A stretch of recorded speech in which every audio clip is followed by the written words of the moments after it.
Hey girl, hey, welcome back to my channel. It's your girl Misha. Thank you guys for joining me yet again for another review. Tonight we are reviewing The Real Housewives of Beverly Hills, Season 11, Episode 5. Child, let's get into it if we gon' get into it. If you are new here, then welcome. If you are back for a second or third time, then welcome back. Please, everybody, stop right now for me. Go ahead and like this video just off the mere fact that you are going to have a good time while you listen. Okay, I guarantee you. If you don't get a good kiki after you watch the video, go ahead and dislike it for me. Okay, that's how much I believe in me. Okay, child. So let's get into it. So when the episode first opens up, it's opening up as it's fast forwarding of Erika Janes speaking about how she thinks the other ladies will feel about her getting divorced, right? Well, I know how I feel. Let me tell y'all something. I watched The Housewife and The Hustler. And all I'm going to say is this. I feel sorry for the victims. And that's all I'm going to say. Let's move forward. So Kyle is decorating, honey, like she's having a 4th of July party. I was a little bit confused. I know you're trying to do the whole patriotism and everything, but the red, white, and blue is a little bit much. Okay, so she's saying it's American decor to show her patriotism. So as she's decorating, you know, she's sitting there talking to Mauricio. She's like, you know, I made it a point never to really speak about politics, but this is going to be a very important election. There could be a female vice president. True, a black female vice president. Let's make sure we put the black in there because that's very important to us.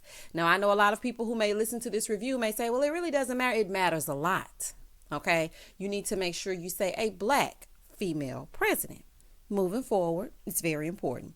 So she's talking to Mauricio about who all's coming to the party, right? So they show Kyle talking about Erika filing for divorce in her confessional. And she said, listen, I was kind of shocked because we were just in Lake Tahoe, but when you really look at their marriage from afar, you're not really surprised. Child, there's nothing wrong with that marriage except the scandal, okay? And them trying to get ahead of it, allegedly. There was absolutely no cracks in that marriage. Erika liked the fact that she didn't really have to touch Tom, okay? A sugar daddy with no sugar, allegedly. Okay, he was funding all of her trips, all of her music videos, her hair, her makeup, her excessive spending on glam. And all she had to do was show up and look pretty. What's there not to love? They wasn't fussing, fighting, and arguing. There were no mistresses involved. So, I mean, I'm just trying to figure out what's all doing. Now, they did say, if I'm not mistaken, I remember back to somebody saying there was some text messages between him and another woman. I'm not buying that. Chaya went and bought that flip phone and created these messages to make it seem like you breaking up with him because he cheating. I ain't buying it. I believe the victims. And the reason why I say this is because of this. And this is my opinion. Okay, so I'm going to throw a little housewife and hustler in between this review. The reason why I believe the victims is because I myself was a victim of an attorney taking my money and getting his zhuzh on when I was sitting there waiting for my settlement when me and my son got in a wreck. The wreck occurred like 6 years prior. Okay, so my son is 6. So it occurred when he was 1. So it happened 5 years ago, and I was waiting on my money and waiting on my money and waiting on my money, and I never received it. And every time I would call, I would get the runaround, you know, and I'm just like, what is happening? Until one day I told them that I was going to contact someone who could help me to retrieve my funds. Then all of a sudden, voila, magic, my money showed up. So I definitely agree with what the victims are saying, and I believe them because I'm just trying to figure out how you spend $44,000 on a random Sunday to buy a t-shirt. I mean, attorneys making it like that? I mean, he could have had some investments here and there or something like that, but honey, all that zhuzh, I definitely believe the victims. I'm just saying, allegedly. Because, honey, I don't want no problems. So Mauricio was like, well, is Sutton coming? And how's she with the house? Kyle skipped right on over that and brings up Dorit and how she hasn't spoken to her, right? So Mauricio said, well, I spoke to PK and, you know, he didn't tell me anything. What happened? They pan over to Dorit's house and she's dressed like Alicia Silverstone and Clueless. As if. Child, what are you wearing? Honey, giving very much Cher tease, okay? Anywho, PK is looking at her because she's asking how she looks, right? He said, you look great in the green, but I'm struggling to see what's patriotic about it. Nothing. It's a big F you to Kyle for acting up. That's what it is. Dorit understood the assignment and she put on what she wanted to put on because she ain't gonna do what Kyle tells her to do because her and Kyle are at odds, honey. And let's just call a spade a spade. I know what you're doing, Dorit, honey. Petty and messy boots. You ain't fooling me. So Dorit tells him, about how she was talking to Crystal on the plane, right? And Kyle just interrupted her as usual. And she said, it started getting a little loud, so I just let it go because I was not about to engage in that foolishness, right? Over on the other side, Kyle is telling the story a little bit different, right? She's like, yeah, I chimed in for only like a second for the first time, and then she just bit my head off, and then I started to cry. Kyle, no. Every time someone is speaking, you feel the need to give your 2 cents. I understand that you are the original housewife standing and you've been here since season 1. But at the same time, honey, you're going to have to allow someone else to articulate a thought. Like, I just don't understand you. And you can tell that Kyle is the youngest. You know how when you have 2 older siblings and you never quite feel seen or heard, and maybe Kathy and Kim used to make fun of her or pick on her or whatever, and she would cry. That's exactly how she behaves in her friendships. If you don't do what she wants, or if you don't let Kyle speak or do her little split and get all the attention, then she runs away and starts yelling and hollering, honey. That's why Vanderpump couldn't be bothered. So Kyle said, listen, if anyone else had chimed in, you wouldn't have said anything. And she feels like Dorit wouldn't have said anything to anybody else, but that's not true. Because she did the same thing to Teddy. If y'all remember, Dorit said the same thing to Teddy a few seasons ago when they went on that glamping trip. And Teddy was trying to speak for Kyle.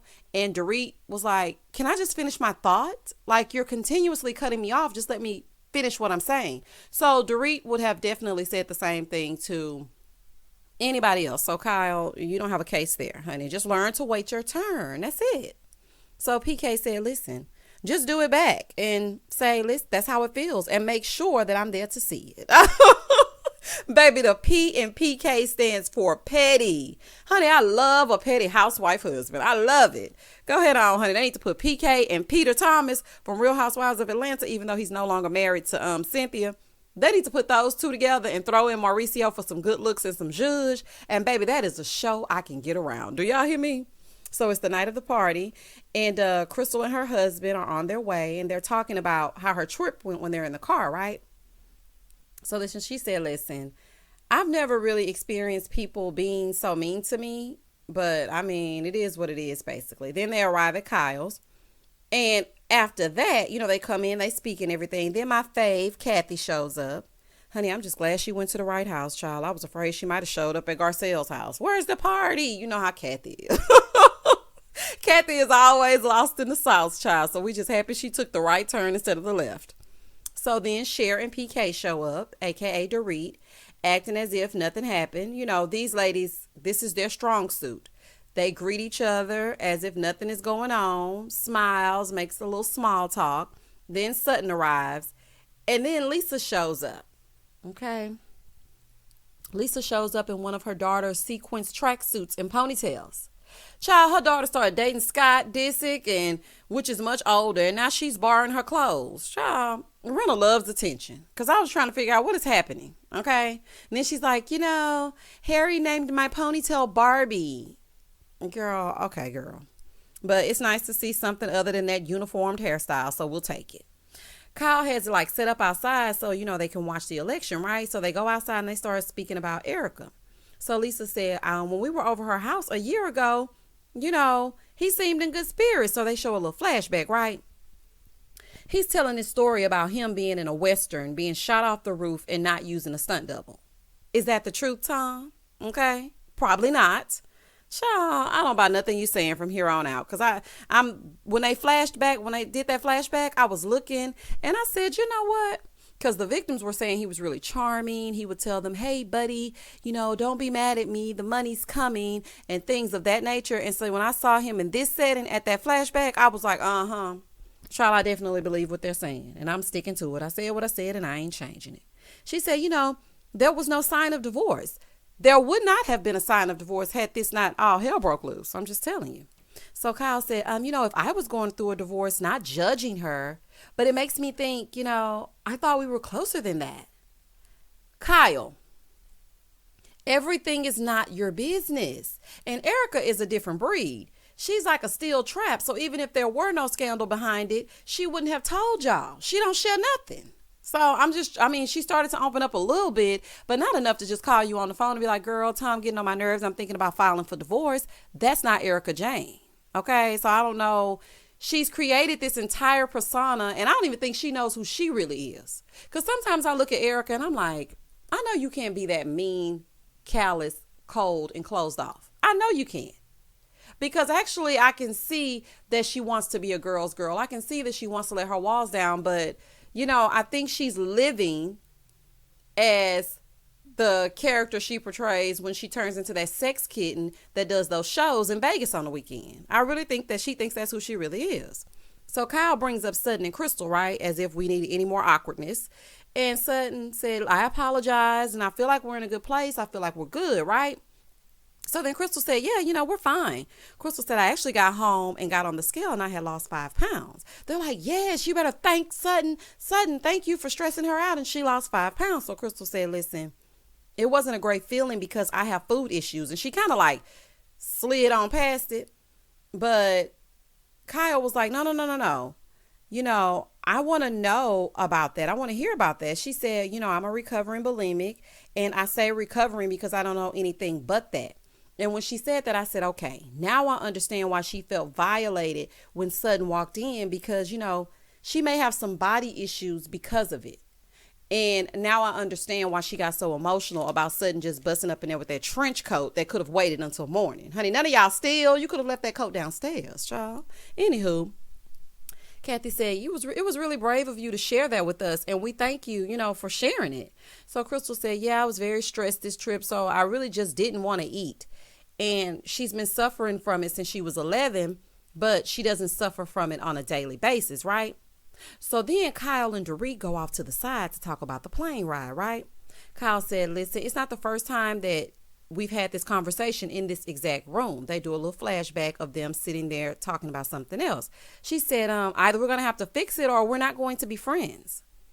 Okay, let's see how that works. So Kyle speaks her speech and Dorit said, listen, last year you interrupted me over and over. It's almost like what you have to say is more important than what I have to say. And I have to say, I agree. Okay. She's like, you always say I talk too much when I can barely say anything. All I said was, let me finish my sentence. Here go Kyle. No, you screamed it at me. I don't know if I'm buying it. Now, we weren't privy to this conversation. They did a few flashbacks. I don't think Dorit actually screamed at her. But Dorit said, listen, you're always interrupting. She's like, you were talking for 45 minutes. It doesn't matter if she was talking for 3 days. The conversation initially didn't involve you. But in true Kyle fashion, you interrupted. Just wait if you have something to say or create a separate conversation when she's done talking. And if it was 45 minutes, honey, y'all would have been back at the house. Girl, goodbye. So Kyle said, am I an important friend to you? Do you value our friendship? Do you want to move forward with me? She said, yes, absolutely. Well, don't ever talk to me like that again. Baby, it couldn't be me. You are not about to reprimand me about the way I'm speaking as if I'm Portia, honey. She's not your daughter. Girl, she is a grown woman. So Dorit said, you're turning this on me? Did I say something to you when you said F me last year? Baby, Kyle couldn't and wouldn't be a friend of mine. I'm just saying it's just something about her, honey. I wouldn't be able to mesh with Kyle.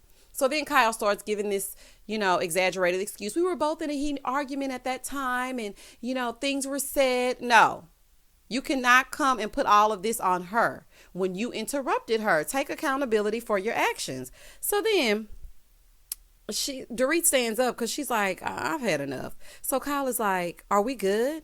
Dorit said, yeah, we're good. Kyle said, well, why are you walking away? She said, because I'm done. Baby, Dorit went and got her tennis skirt, went over there and told PK, I am ready to go. Okay, because you will not treat me like that. I am ready to go. So they leave and PK was like, well, they're going to think we're rude because we didn't eat. She's like, oh, you had a hamburger before we got here. And honey, if you want to stop by the local Jack in the Box or wherever you want to go on the way home, feel free to do so. PK, you'll be fine, honey. Stand by your wife and cut the crap. On the next scene, we see Sutton and Garcelle go private car shopping. Baby, can you say goals? Baby, Sutton money is long. Okay, I'm kind of like Garcelle. Sutton, how do you get your money? Y'all remember when Garcelle asked Sutton that last season? Child, I want to know. So they go look for Sutton a car, right? And she's like, this is the first car I haven't had to ask permission to buy. So then Thelma and Louise go for a joyride or a test drive. And Garcelle says, I see a lot of changes happening. Is there something you want to tell me? So Sutton said, I may be going through a midlife crisis. But this is my thing, honey. Nah, it's just a divorce present, okay? Same as a push present. One is for bringing life into the world, and one is for cutting somebody out of your life. I know that's right, honey, Sutton. Go ahead and treat yourself. Don't cheat yourself, honey. Yes, ma'am. Rob and Crystal are at the house, and they're talking. And Rob was like, Sutton was really nice to me. She's like, yeah, she was on her best behavior that day. So then we got to see the real star, who is Lucy, even though it was just a little brief glimpse. Y'all know I love Lucy, which is their nanny slash chef slash everything, honey. She's the estate manager, okay? So he was like, I was surprised you shared about your bulimia. She said, yeah, well, I just wanted to get it off my chest. And then she tells us in the confessional, when she was younger, she wanted to have blonde hair and blue eyes because that was the standard of beauty as far as being an American was concerned. She said, and to her, that meant that's what she had to have. And that is just a shame that society painted this picture that this is the ideal woman. This is the way you're supposed to look. This is the standard of beauty. And it's just really sad. And I'm sure a lot of young girls felt the exact same way as Crystal. I mean, I'm sure there are hundreds of thousands of stories that she could resonate with. So Kathy and Kyle stopped by Sutton's showroom, okay, to browse /shop /gossip, because they really didn't do nothing else. They started talking about Sutton's Parisian party, right? So they're talking about who's coming, but we know who we're waiting to see, honey, the other half of the housewife and the hustler. Child, we could really care anything else about whatever everybody else is talking about. Let's just get to the Erika mess so we can try to read between the lines and see what all's doing. So Sutton said, yeah, nobody's RSVP. Kyle said, well, they probably will just show up. Here goes Sutton. Yeah, I like having a $35,000 party and people just show up. Excuse me? Say what now? $35,000. Girl, that is some people's yearly salary. Let me tell y'all something. I love to watch Beverly Hills because I know they gonna pull out those black cards if they don't do nothing else. But with the state of the economy and what people are going through because of COVID, it was kind of tacky and pretty excessive. It's pretty excessive to gather in Kyle's $22,000 per month rental and have a $35,000 party on top of that and shop for a $485,000 car. Like, it's just a lot. Okay. We're racking up $1 million in 30 minutes. So, I mean, but at the same time, on the other end, I guess if you got it, flaunt it, honey. I mean, I guess I see both sides, but I just want to let you all know that I'm very sensitive to the fact that America is suffering. Okay. I don't want to act like, I'm turning a blind eye to it. But at the same time, I know that some of us watch this for an escape. So I just want to let you know that I'm with you on both fronts, okay? So Sutton is talking, and baby, Sutton is taking us back to when the housewives showed us their wealth, okay? Sutton is one of the ways the original housewives were. So Kathy said, listen, I want to figure out this Erika thing. Kathy said, let's get to the mess. All this talking, child, let's get to the mess. So Sutton said, I got to ask if she's coming. I kind of need to know for catering purposes. Baby, it's one plate. You'll be fine. Okay. So she texted Erika, asked if she was coming. Erika texts back, yes, I'm coming. So now y'all going to have something to talk about. It's the day of Sutton's Parisian party, right? Sutton has it decorated like a wedding reception. And I'm glad she caught it because I was thinking, child, what in the midday wedding is happening here? It was beautiful. Don't get me wrong. But I just feel like it wasn't giving what the theme called for. That's just my assessment of it. So Sutton said, I'm trying to, relive Paris because I miss Paris Fashion Week. And I usually go to Paris 4 times a year. I cannot wait to visit Paris. And then she's like, yeah, and I have some of my jewelry out. I'm going to try to tempt them and sell them something because something has to pay for these parties. Ma'am, how much are these bracelets? Charging Rolex prices for these beaded bracelets? Girl, honey, if you can't afford to have a party, then don't have a party. Child, not you gonna try to sell them some bracelets. So Kyle shows up at Crystal's house, right? And they're talking about the weather just casually, but Kyle can't focus because of this $95,000 Hermes bag on the table. Okay, not my zhuzh, but I'm also not a handbag girl. I'm a shoe whore. Okay, I love shoes. When I tell y'all, I think I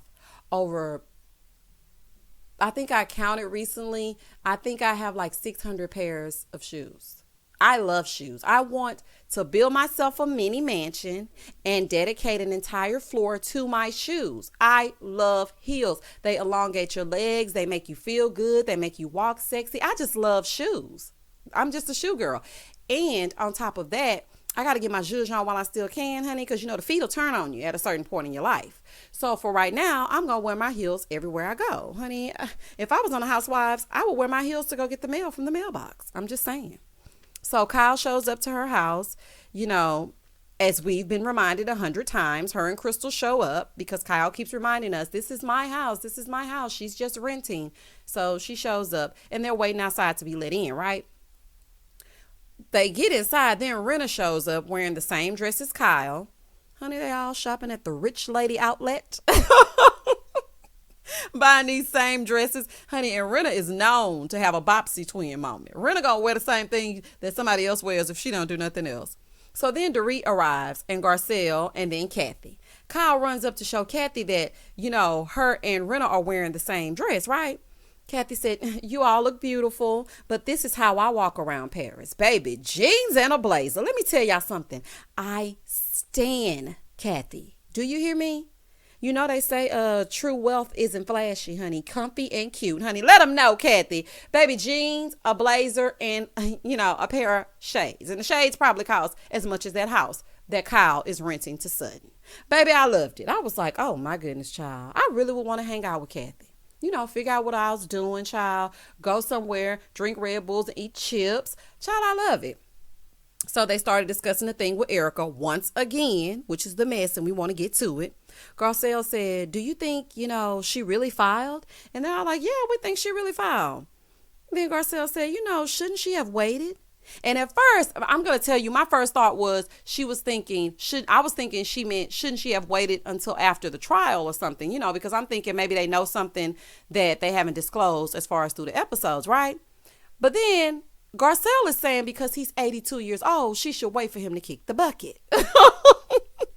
Well, child, she was trying to get her Anna Nicole Smith on and ended up more like Bonnie and Clyde. Child, and that was the end of the episode. And I am waiting for the housewife to come on in so we can hear exactly what she has to say and how she's going to explain herself and come up with them fake tears and the fake emotion behind all this money, okay, and this divorce that is so coincidental because according to that documentary, they were served in May and then again in September, and then the housewives went to Tahoe in October. So you definitely knew what was happening and you two concocted a plan, honey. Girl, you ain't fooling me, allegedly.